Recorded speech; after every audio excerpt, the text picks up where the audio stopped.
तो पिछली वीडियो में हम देख चुके हैं कि जब कोई फिगर है मिस हो और हम उसको फाइंड आउट करें फिक्स एसेट अकाउंट बनाकर। लेकिन ये जो मेथड था ना, ये केस नंबर 1 है, इसमें जो वैल्यू दी होगी वो रिटन डाउन वैल्यू पे होगी।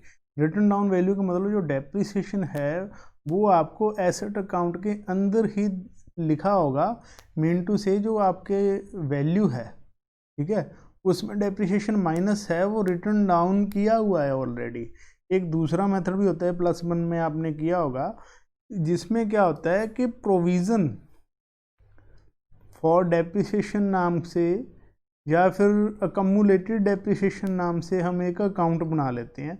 उसमें क्या होता है, ये डेप्रिसिएशन जहाँ हम लिखते नहीं, ठीक, जो भी बैलेंस होता है, जितना बैलेंस ओपनिंग होता है उतना ही हम क्लोजिंग लिखते रहते हैं।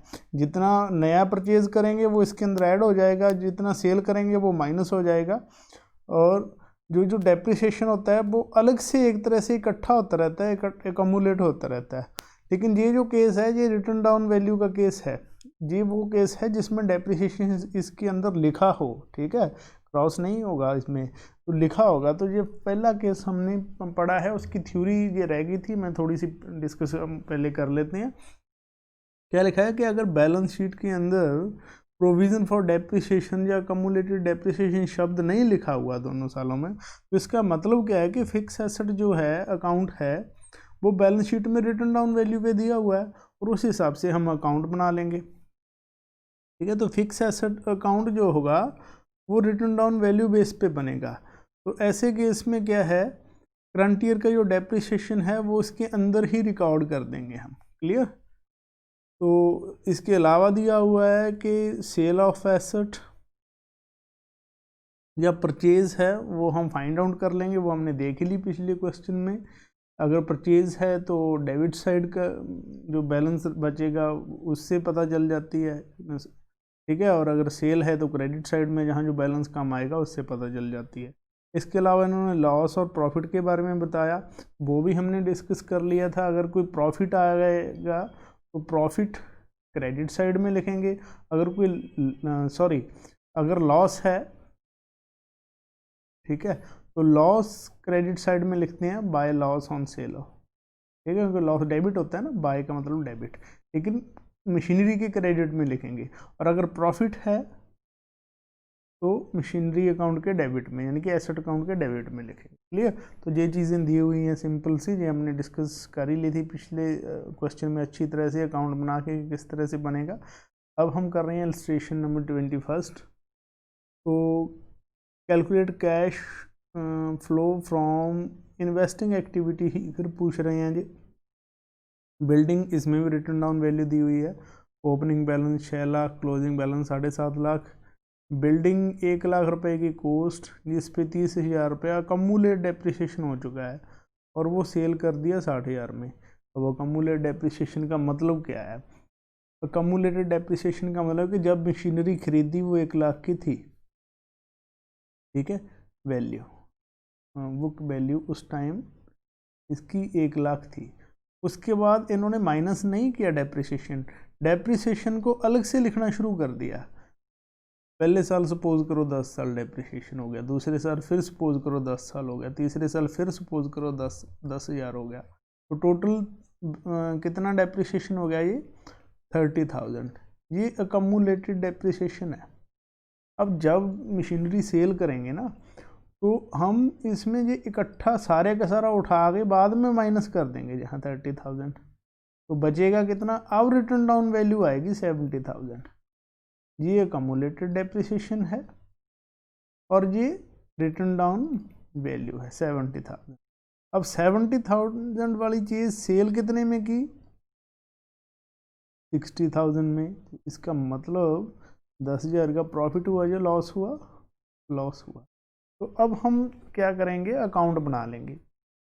तो अकाउंट बड़ा ही सिंपल बन जाएगा इसका। To balance BD, opening balance 6 lakh, ठीक है, by balance CD, closing balance 7.5 lakh, ठीक है, और उसके अलावा 60,000 में माल बेचा है, सॉरी माल नहीं, क्या नाम है जी, बिल्डिंग, बिल्डिंग का काम। तो जो बेचा है तो बाय बैंक का आ जाएगा, कितने में बेचा, 60,000, तो मैं 0.6 लाख लिख देता हूँ, ठीक है। और लॉस कितने का हो गया, 10,000 का, by loss on sale of building 0.10 lakh, ठीक है, 10,000 का लॉस हो गया। तो देखो जो टोटल मैंने आपको क्या कहा था कि टोटल जितनी book value return down value होगी उतना ही क्रेडिट करेंगे। तो जिस 60,000 10,000 टोटल 70,000 हो गया क्रेडिट, और 70,000 की ही रिटर्न डाउन वैल्यू आएगी, क्योंकि ओरिजिनल वैल्यू 1 लाख की थी, उसमें से 30,000 अकमुलेटेड डेप्रिसिएशन हो गया, बचा 70,000, वो 70,000 हमने यहाँ ट्रीटमेंट कर दिया। अब देखो इसके अलावा क्या लिखा हुआ है, डेप्रिसिएशन इस साल कितना लगा, 50,000, तो उस डेप्रिसिएशन को जहाँ लिख देंगे, ठीक है। तो मैं ऊपर लिख देता हूँ बाय डेप्रिसिएशन अकाउंट, कितना, 50,000 रुपये,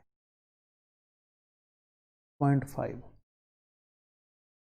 क्लियर। तो टोटल कितना हो गया, ये हो गया 7.5 और 8 लाख, 8,70,000, और इस साइड 6 लाख है पूरा।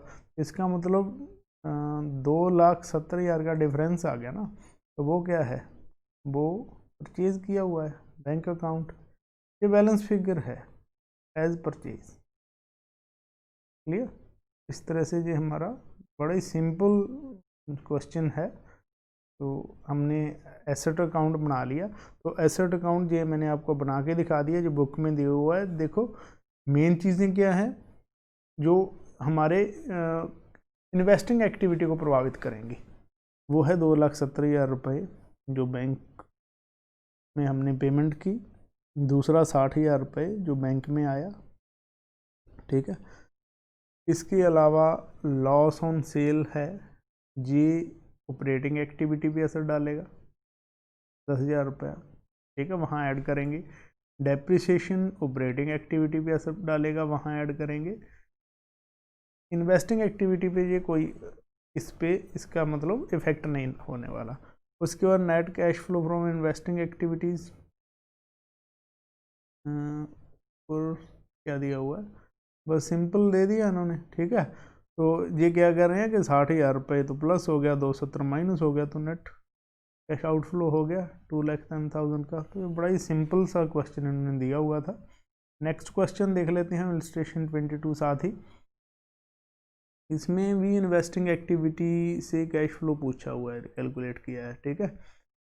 इन्वेस्टमेंट किसी दूसरी कंपनी में कर रखी है, देखो 2014 और 15 है, पहले ये 8 लाख थी, अब 18 लाख हो गई। इसका मतलब क्या है, मतलब है बढ़ गया है 10 लाख से, तो मीन टू से 10,000 रुपये, सॉरी 10 लाख रुपए की इन्वेस्टमेंट इंक्रीज होगी, तो हमें पैसा देना पड़ा होगा ना, तो ये माइनस करेंगे 10,000, साथ के साथ ही देख लेते हैं हम, ठीक है। तो investment and share of Mico limited 10 lakh गया, माइनस में लिख दिया, ठीक। नेक्स्ट देखते हैं 12% लॉन्ग टर्म इन्वेस्टमेंट, पहले 5 लाख थी, अब ये 1.5 लाख रह गई। 12% का मतलब 12% ब्याज हो गया इस पर, तो कितने की डिक्रीज हो गई है, ये डिक्रीज होगी 3.5 लाख की। डिक्रीज होने का मतलब बेचा होगा तो कैश आया होगा, तो ये 3.5 लाख रुपया ऐड हो जाएगा 350, ठीक है। Sale of long term investment. उसके बाद नेक्स्ट प्लांट एंड मशीनरी, पहले ये 4 लाख था, अब 6 लाख हो गया, तो इसका मतलब क्या है, 2 लाख रुपए इंक्रीज हुआ। इंक्रीज होने का मतलब खरीद लिया तो कैश गया, तो माइनस कर देंगे ये 2 लाख रुपए, ये लिख देंगे हम चीज of plant and machinery, sorry ये कहाँ दिया हुआ है,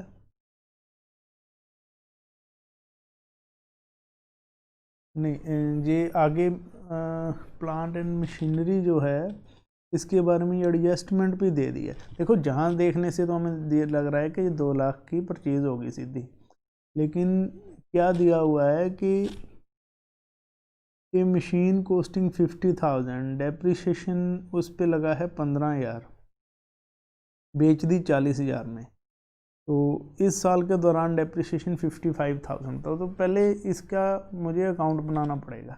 ठीक है, तो अकाउंट बना लेते हैं सिंपल। तो पहले मैं अकाउंट बना लेता हूँ इसका।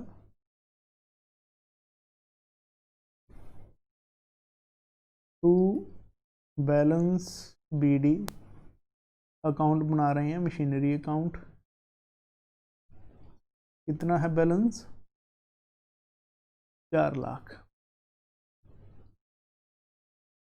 तो क्लोजिंग कितना है बाय बैलेंस CD? 6 लाख। ठीक है, ये रहा 6 लाख।